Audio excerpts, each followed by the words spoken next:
మోకాళ్ళు అరిగిపోయినప్పుడు, నొప్పులతో నిత్య జీవితం దుర్భరంగా మారినప్పుడు కీలు మార్పిడి చేయించుకోవడం ఒక్కటే మన ముందున్న పరిష్కారం. అయితే మోకాలి మార్పిడికి ప్రత్యామ్నాయంగా ఇటీవల కాలంలో అనేక ప్రత్యామ్నాయ చికిత్సలు మనకు అందుబాటులోకి వస్తున్నాయి. మోకాళ్ళ అరుగుదల తొలి దశలో ఉన్నప్పుడు మందులు, స్టెమ్ సెల్స్, పీఆర్పీ థెరపీల సాయంతో మోకాళ్ళలో తిరిగి గుజ్జును పెంచే సరికొత్త చికిత్సలు ఇప్పుడిప్పుడే ప్రాచుర్యం పొందుతున్నాయి. ఈ నేపథ్యంలో మోకాలు మార్పిడికి ప్రత్యామ్నాయంగా పురుడు పోసుకుంటున్న ఆధునిక చికిత్సల గురించి డాక్టర్ని అడిగి ఇప్పుడు తెలుసుకుందాం.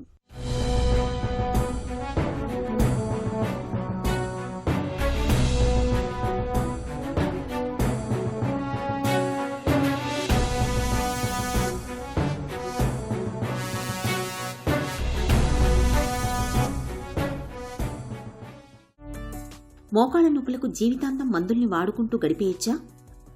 మందుల కంటే చాలా ఇంపార్టెంట్ అంటే ఎక్సర్సైజెస్. నీ పెయిన్స్ మనకు ఎందుకు వస్తాయి? మోకాలు అరుగుతాయని. అరగడం అంటే కార్టిలేజ్ డీజనరేషన్. దానికి కొన్ని కార్టిలేజ్ సప్లిమెంట్స్, మెడికేషన్స్ ఉంటాయి. బట్ దానికంటే ముఖ్యం ఎక్సర్సైజెస్ చేసి నీ జాయింట్ చుట్టూ మసిల్స్ ఉంటాయి, ఆ మసిల్స్ స్ట్రెంథెన్ చేస్తే ఆటోమేటిక్లీ పెయిన్ కంట్రోల్లో ఉంటుంది. So that is more important. Second thing is కొన్ని precautions. So for example knee joint pain start అయిన తర్వాత కింద కూర్చోవడం అవాయిడ్ చేయాలి, మెట్లు ఎక్కడం దిగడం అవాయిడ్ చేయాలి.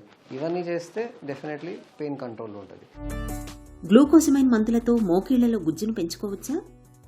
గ్లూకోజమైన్ అంటే ఒక కార్టిలేజ్ సప్లిమెంట్ అనమాట. ఇప్పుడు చెప్పాను కదా, మోకాలు అరగడం అంటే కార్టిలేజ్ లేయర్ డీజనరేట్ అవుతుంది. సో బోన్ పైన ఒక కవరింగ్ ఉంటుంది, దాన్ని మనం కార్టిలేజ్ అంటాం, గుజ్జు. సో అది ఇట్లా ఉంటుంది. సో ఈ బోన్ కవరింగ్ని ఇక్కడ కొన్ని డ్యామేజెస్ స్టార్ట్ అవుతాయి, ఇట్లా డ్యామేజెస్ స్టార్ట్ అవుతాయి. సో ఈ డ్యామేజెస్ని స్లో డౌన్ చేయడానికి ఈ గ్లూకోజమైన్ మెడికేషన్ ఉంటుంది. గ్లూకోజమైన్ తీసుకుంటే మళ్ళీ ఆ స్టేజ్ నుంచి ఈ స్టేజ్కి రాదు. ఒకసారి డ్యామేజ్ అయిన తర్వాత మళ్ళీ రీజనరేట్ అయ్యి నార్మలైజ్ అవ్వదు. అట్లా ఉంటే అసలు ఏ పేషెంట్కి సర్జరీ అవసరం ఉండదు. బట్ ఒక స్లో డౌన్, ఆ ప్రాసెస్ని స్లో డౌన్ చేసి అక్కడే హాల్ట్ చేయడానికి హెల్ప్ చేస్తుంది గ్లూకోజమైన్. సో ఎస్, ఆర్థరైటిస్లో గ్లూకోజమైన్ ఇవ్వాలి. బట్ దాంతో కార్టిలేజ్ మళ్ళీ మొత్తం ఫామ్ అయ్యి నార్మలైజ్ అవ్వదు, కొంచెం స్లో డౌన్ అయ్యి దాన్ని అట్లనే కార్టిలేజ్ హెల్త్ మెయింటైన్ అవుతుంది. మోకాళ్ళలోకి ఇంజెక్షన్ చేయించుకుంటే నొప్పుల పడత ఉండదా? మోకాళ్ళ నొప్పికి ఇంజెక్షన్స్ చాలా కాంట్రవర్షియల్ టాపిక్. ఇంకా సబ్స్టాన్షియల్ ప్రాపర్ ఎవిడెన్స్ రాలేదు ఫర్ యూసేజ్ ఆఫ్ ఇంజెక్షన్. కొన్ని స్టడీస్లో యూస్ఫుల్ ఉన్నట్టుంది, కొన్ని స్టడీస్లో అంత యూజ్ లేదని ఉంది. సో నెక్స్ట్ 3-4 yearsలో ఇంకా క్లారిటీ వస్తుంది. బట్ ఓవరాల్ మేమైతే అవాయిడ్ చేయమనే చెప్తాము పేషెంట్స్కి. మోకాళ్ళ నుంచి నీరు తీయించుకుంటే మోకాళ్ళ నొప్పులు తగ్గుతాయా? నీ జాయింట్ నుంచి నీరు తీయడం ఇది చాలా లెస్ ఇండికేషన్స్ ఉంటాయి దీనికి.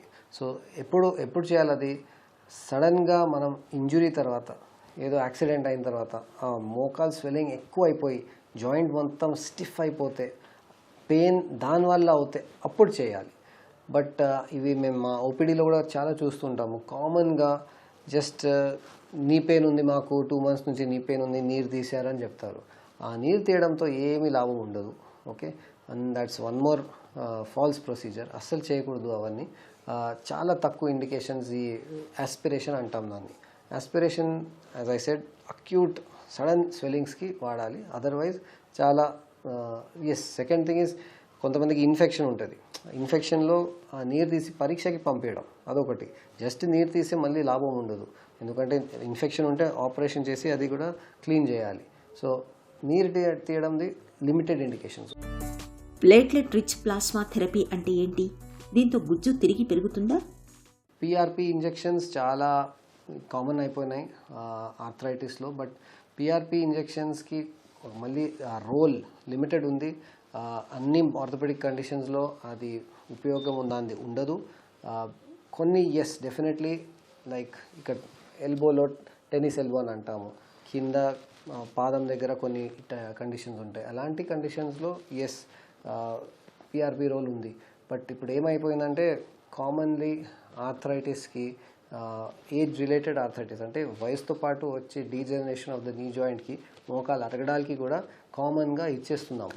సో అది ప్రాక్టీస్ అంత ర్యాంపెంట్గా అయిపోయింది. బట్ అవ్వకూడదు.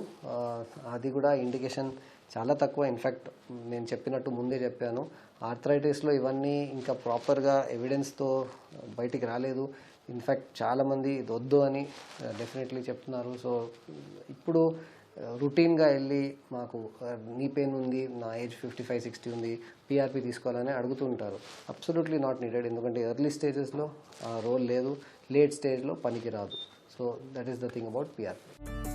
మూలకణాల సాయంతో మోకాళ్లలో గుజ్జును పెంచే అవకాశం ఉందా? స్టెమ్ సెల్స్కి చాలా పొటెన్షియల్ ఉంది. స్టెమ్ సెల్స్ అంటే మన బేసిక్, మనం చిన్న బేబీ ఎంబ్రియో ఏజ్లో సెల్స్ కొన్ని ఉంటాయి బాడీలో, అవి అట్లా ఉండిపోతాయి. సో దానికి ఒక పెద్ద పొటెన్షియల్ ఉంటుంది to regrow into any kind of cell. So దాన్ని మనం స్టెమ్ సెల్ అంటాము. బట్ ఆ స్టెమ్ సెల్తో కార్టిలేజ్ మళ్ళీ ఫామ్ చేయడం ఇంకా ఆ ఎక్స్పెరిమెంటల్ స్టేజ్లో ఉంది, ఇంకా ఏమీ ప్రూవ్ అవ్వలేదు.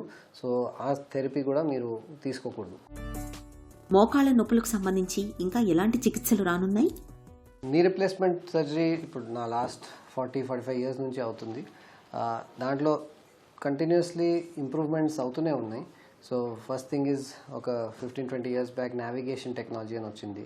ఆ నావిగేషన్ టెక్నాలజీతో నీ రిప్లేస్మెంట్ ఇంకా రిఫైన్ అయింది సర్జరీ. ఇప్పుడు లేటెస్ట్ అడ్వాన్స్మెంట్ అంటే రోబోటిక్ సర్జరీతో మనం ఏం చేస్తాం, నీ రిప్లేస్మెంట్లో ఈ అరిగిన బోన్ అండ్ కార్టిలేజ్ కట్ చేసి మెటల్ ఇంప్లాంట్తో రీప్లేస్ చేస్తాము. సో ఈ కటింగ్ యాంగిల్, యాక్యురసీ, డెప్త్ మొత్తం రోబోట్ ప్రెసిషన్తో అవుతుంది. అండ్ దానిపైన ఈ మెటల్ ఇంప్లాంట్ అటాచ్ అయిపోతుంది. సో ఈ ఫర్ ఎగ్జాంపుల్ దీంట్లో మీకు గ్యాప్స్ కనిపిస్తున్నాయి, ఇలాంటి గ్యాప్స్ రావు, పర్ఫెక్ట్గా ఇంప్లాంట్ కూర్చుంటుంది. So that is the advantage of robotics. ఈ రోబోటిక్స్తో సెకండ్ ఫీచర్ ఏంటంటే సేఫ్టీ. సో మన సా బ్లేడ్, అంటే మేము ఈ బోన్ కట్ చేయడానికి సా వాడతాము. ఆ బ్లేడ్కి ఒక లిమిటెడ్ స్పేస్లోనే వాడాలని ఒక రోబోట్ డిజైన్ చేసి పెడుతుంది. ఇటు అటు చుట్టూ ఎక్కడైనా మూవ్మెంట్స్ చేస్తే కూడా బ్లాక్ అయిపోతాయి movements. So robot advantage. Second is safety. Third is ఈ డిసెక్షన్ తక్కువ ఉంది కాబట్టి పోస్ట్ సర్జరీ రికవరీ పేషెంట్ది ఫాస్టర్ ఉంటుంది. సో పెయిన్ తక్కువ ఉంటుంది, రికవరీ కొంచెం ఫాస్టర్ ఉంటుంది. సో ఈ 3 మెయిన్ అడ్వాంటేజ్ రోబోటిక్స్తో మనకు ఉన్నాయి. మోకీళ్ళ అరుగుదల తొలి దశలో ఉన్నప్పుడు గ్లూకోజమైన్ మందులు వాడుకోవడం లేదా ప్లేట్లెట్ రిచ్ ప్లాస్మా థెరపీ, మూలకణ చికిత్సల్ని తీసుకోవడం ద్వారా మోకాళ్లలో గుజ్జును కొంతవరకు తిరిగి పునరుత్పత్తి చేసుకోవచ్చు. వేధించే మోకాళ్ల నొప్పుల నుంచి కొన్నాళ్ల వరకు చక్కగా ఉపశమనం పొందవచ్చు.